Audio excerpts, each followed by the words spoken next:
A woodworker's journey is made possible by the generous support of people like you. Please go to our Patreon page at www.patreon.com/AELLC to become a friend of the show. Without you, we would not be able to create this fine program. Thank you, and I hope you enjoyed today's episode.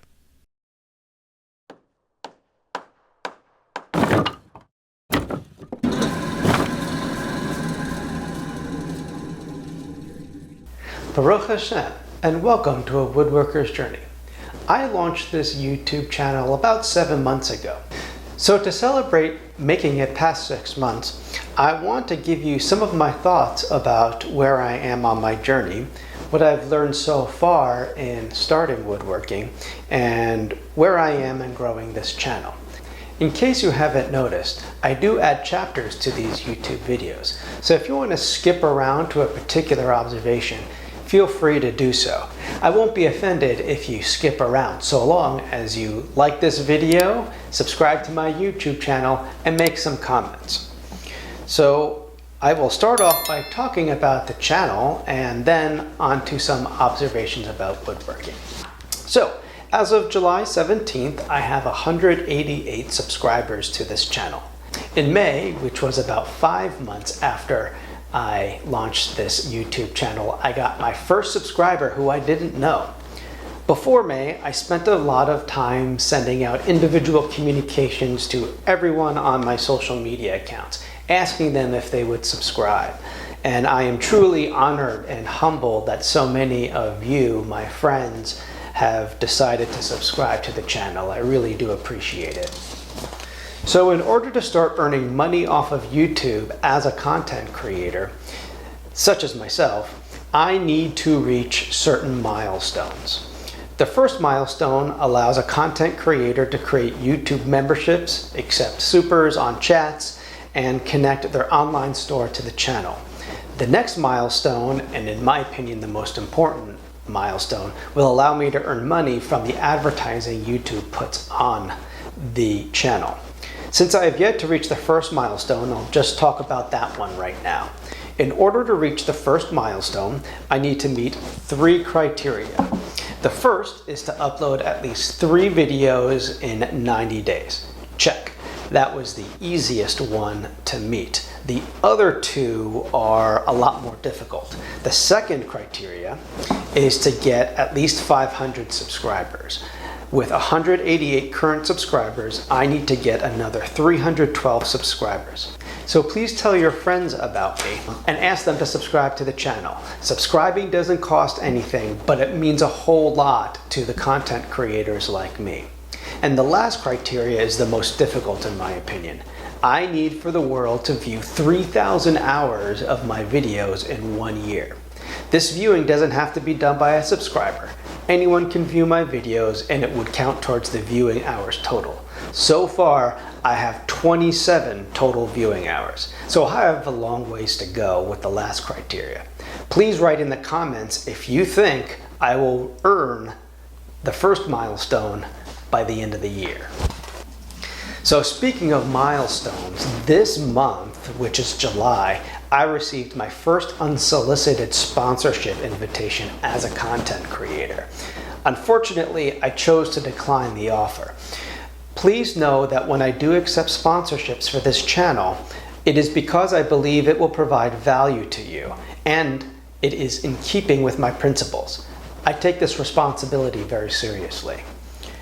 In case any of you are curious, here are some of the metrics so far for my channel. The episode with the most views is my first episode, And So It Begins, which has been viewed 209 times. The episode with the most comments is episode 6, Workbench Part 1, which I promise you I will finish creating that workbench, with 8 comments.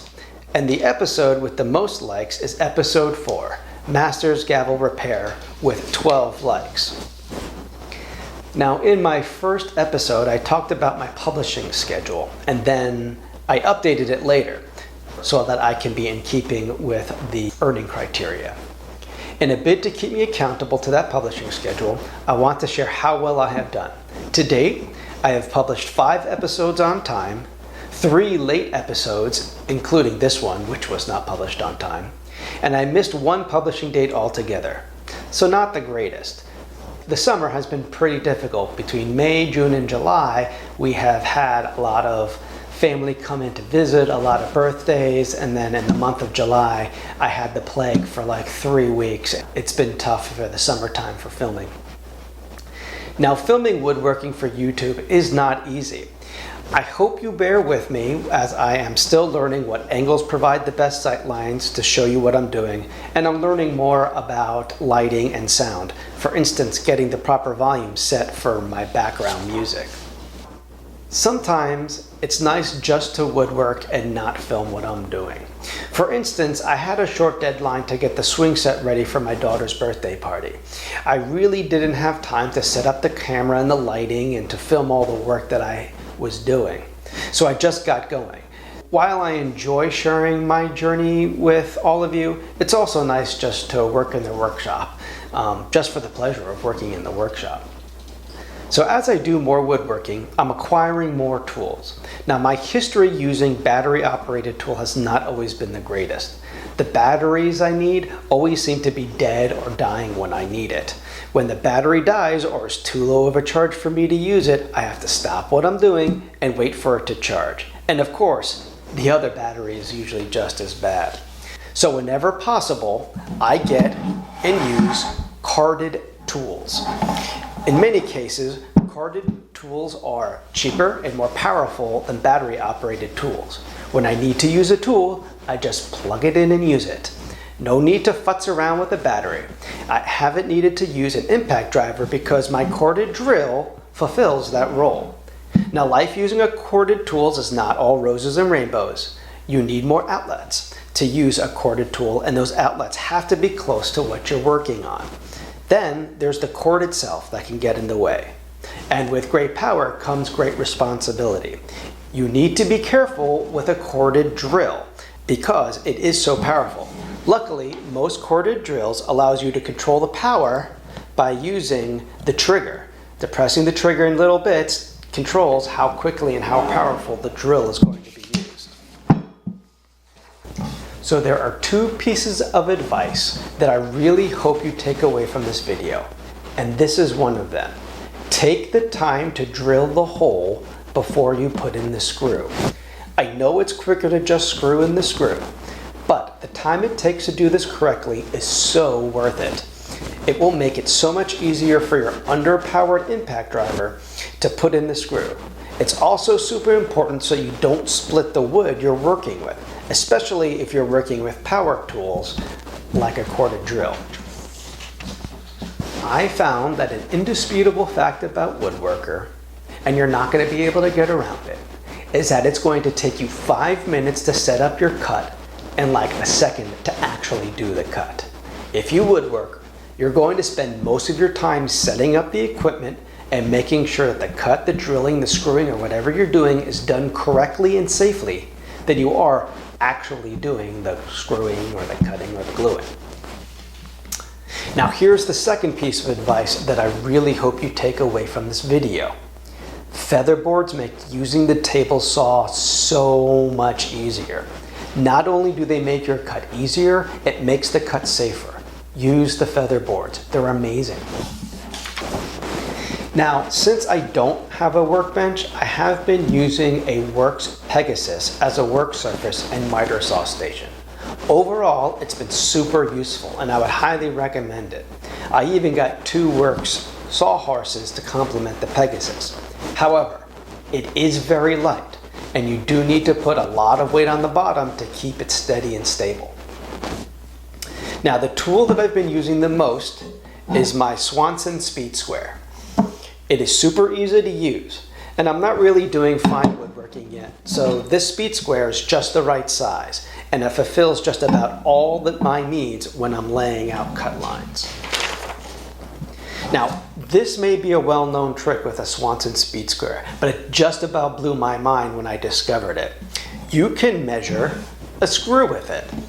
So if you take a look at the Swanson Square, there's this little divot right over here, and that accommodates the head of the screw. And so you can just put the screw up there, the head goes in the divot, and there you go. There's a 3-inch screw.